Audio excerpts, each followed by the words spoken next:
પ્રભુ, આપણા ભગવાનના ઘરની ખાતર હું તમારું ભલું શોધીશ. મંગળવાર 21 જુલાઈ 2026. આજે સવારે ધ્યાન માટે મેં પ્રોફેટ યર્મિયાના પુસ્તકમાંથી પસંદ કર્યું છે. પ્રકરણ 1, શ્લોક 19.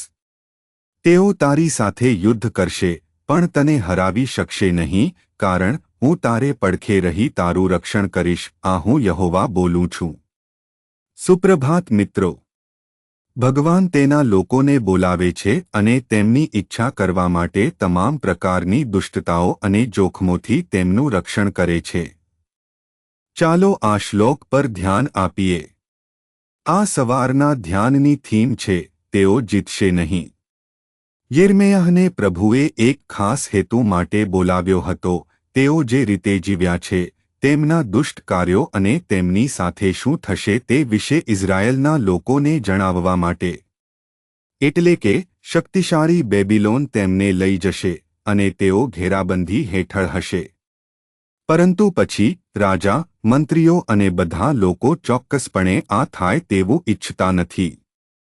ઘણા જૂઠા પ્રબોધકો હતા જેમણે ભવિષ્યવાણી કરી હતી કે સારા કાર્યો થશે, પરંતુ પછી ભગવાન યિર્મયાહનો ઉપયોગ કરીને તેઓને જણાવતા હતા કે ખરેખર શું થશે.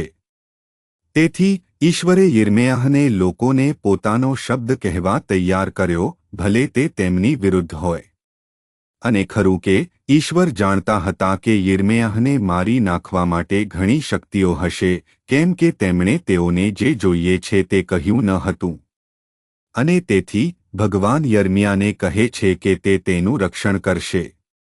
આ કલમમાં ખાસ કરીને તે કહે છે, તેઓ તમારી સામે લડશે, પરંતુ તેઓ તમારી સામે જીતશે નહીં, કારણ કે હું તમારી સાથે છું. ભગવાન તમને પહોંચાડવા માટે જાહેર કરે છે. સાથીઓ, જ્યારે ભગવાન આપણને કોઈ ખાસ હેતુ માટે બોલાવે છે, ત્યારે લોકો, વ્યવસ્થાઓ અને આપણી આસપાસના દળો દ્વારા આપણને પડકારવામાં આવી શકે છે. આપણે જે સમજવાની જરૂર છે તે એ છે કે જો ઈશ્વરે આપણને કોઈ ખાસ હેતુ માટે બોલાવ્યા હોય, ભલે તે ખતરનાક હોય અથવા તે મુશ્કેલ હોઈ શકે, તો આપણે તે કરવાની જરૂર છે જે ભગવાન આપણને કરવા માંગે છે. આ બધી શક્તિઓથી આપણું રક્ષણ પ્રભુ તરફથી આવે છે. જે પ્રભુએ આપણને બોલાવ્યા છે તે ખૂબ જ વિશ્વાસુ છે. તે આપણી સામે ઊભા રહેલા તમામ પ્રકારના દળોથી આપણું રક્ષણ કરે છે.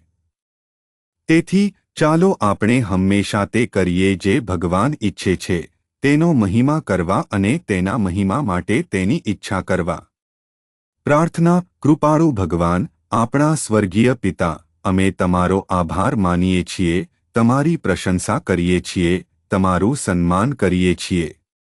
પ્રભુ, તમે જે કરવા માંગો છો તે કરવામાં અમને મદદ કરો. ખ્રિસ્તના નામે આપણે પ્રાર્થના કરીએ છીએ. આમેન.